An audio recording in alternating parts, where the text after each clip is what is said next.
A simple free integration saves me hours of time and I don't need to read large PDFs anymore.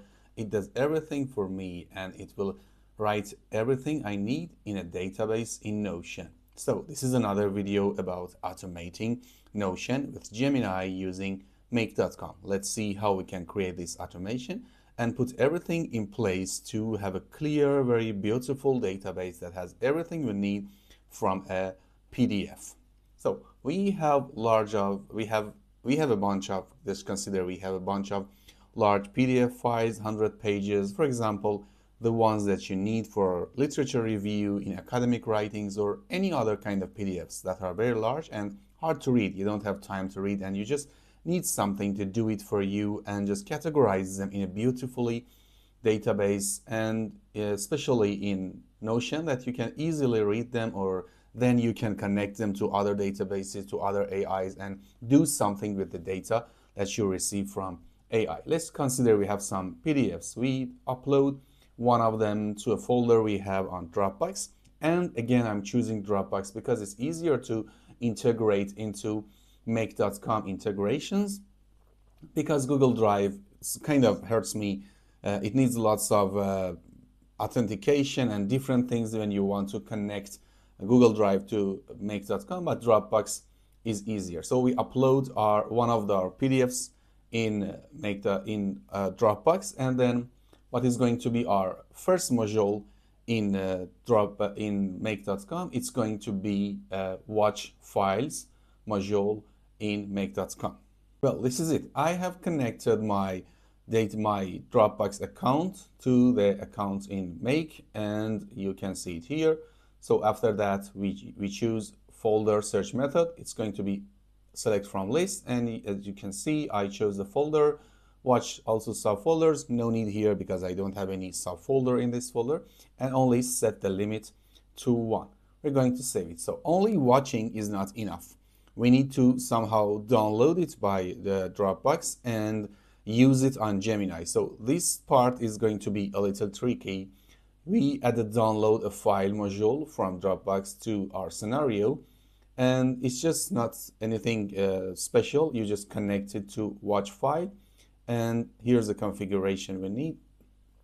It's going to, again, the same connection and map a file path, and here in file path we click it and map it from the previous one, which is file ID. So when it reads a file, it gives us a file ID. So this new module knows which file to download. This one is easy as well. We save it. Here is the brain, as we always use Gemini in our automations. It's easier and it's free. When you have a pro account, using it in automation doesn't cost you that much of money. And this is the reason I'm teaching make.com Gemini in my automations. I know N8N and others can be useful, but you need to be a lot more technical if you want to use them, and you have to spend more money on them. And make.com, Dropbox, Gemini, most of the things you need are free. Here, Google Gemini AI, we add a module of uploading a file, because Gemini doesn't read the files from the Dropbox menu. It just from make.com, and we need to upload it to Gemini database so it can read it easily. Then here we connect our API of Gemini to make.com. Here, what file am I going to download? It is from this previous module, Dropbox. You download here. Use file search store. We don't need it, no, and we just save it. Now we need the AI to read the file and somehow understands it and give us some output that we need for our, for example, here it's a literature review example, but for everything, you can just change the prompt and somehow refine the thing that your AI does with the file. In this one, I just tried to use Gemini 3 Flash preview. I just wanted to test it. You can use other Flash versions because they spend less tokens than the Pro versions, and they do the good thing that you need and are enough for the automations we make with these scenarios. So I again connected my API. Here AI model is going to be Flash preview. First part, you see this message has two parts. One of them is the item is a file We use application/PDF to tell Gemini that it's a PDF file. So what am I going to read as Gemini? You are going to read the URI that you get from the upload file or last module that we had. As you can see here, it gives us a URI, and we tell the new Gemini module to read it from the last one. There's nothing else needed to add here. We just scroll down, and this is the message, the important part, or the brain that we tell AI what to do. You're an elite academic research assistant. As you can see, the role that I gave to Gemini is the one that I need for my sample project, which is a literature review. It doesn't matter, you can change it, anything. And this is the thing that we need our AI model to do. We just tell it to output what we need in JSON, because it's better to read, better to categorize, and then we want to put it in Notion. So we need the output to be JSON and clear enough. It's going to extract, summarize the key points of the file and read it completely and output it as a JSON. Well, there's no other setting needed here to change. So we just put the prompt, and the only thing we need to read from the previous module is the URI of the file from the previous Gemini module. We'll save it here. And the next one is the one that I always use when I use JSON.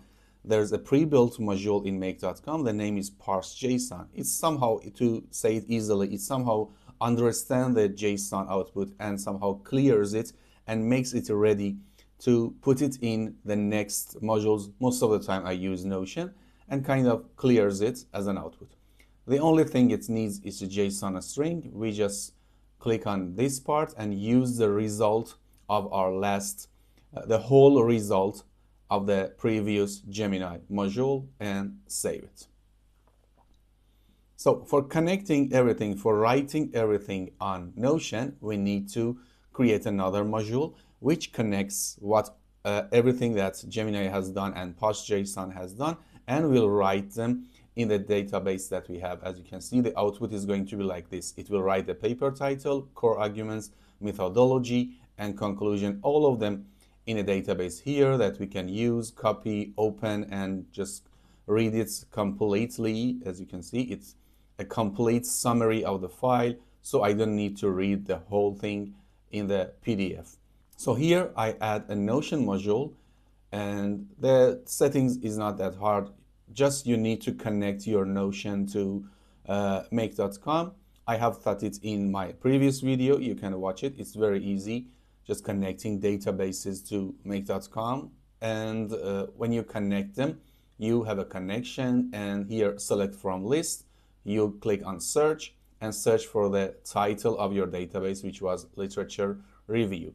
As you can see, it will understand the fields that we have in our database, and you will choose them. Okay, what am I going to write on paper title? So you have to write the title that parse JSON gives you. What am I going to write in core argument? Here from the last module. Methodology, again, the same. Conclusion, the same.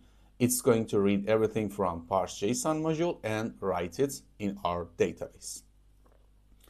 This is it. As you can see, it's not that hard to create this kind of automation using make.com, Notion, and Gemini with the help of Dropbox. Thank you, Dropbox, for being easily connected to make.com. Let's just test it live and upload another file and see how it goes.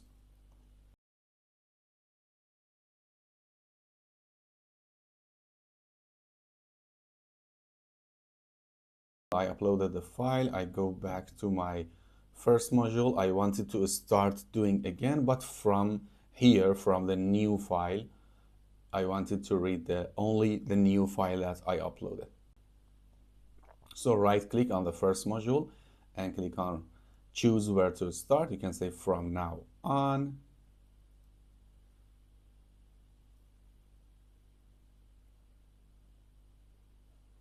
Save it. I will save the scenario to do what I need from now on and run it once. Okay, let's now test it. downloading a file. Gemini is uploading. This Gemini is trying to write the response. It's thinking. It's now completely reading. It's going to read a 100-page, 200-page PDF in 10 or 12 seconds, and doesn't take you that much of time. If you wanted to read it yourself, it would take maybe 1 hour or 2 hours to read completely and to understand it. So it's in JSON and wrote it in Notion. Let's check our database. As you can see, the next one is already added here in the above of the database. So it was not that kind of hard, and it's all of it, I can say it costs about less than $1 because I only have Gemini Pro, and for other services I don't pay any. I always use the free versions just to teach you how you can use automation, AI and everything using free versions with not that much of technical hustle. If you like this kind of videos, you can watch my playlist of Notion and Gemini, where I use Gemini and Notion to do every kind of automation needed in everyday life, marketing, I don't know, reading, studying, and etc. Thank you again for watching. See you soon.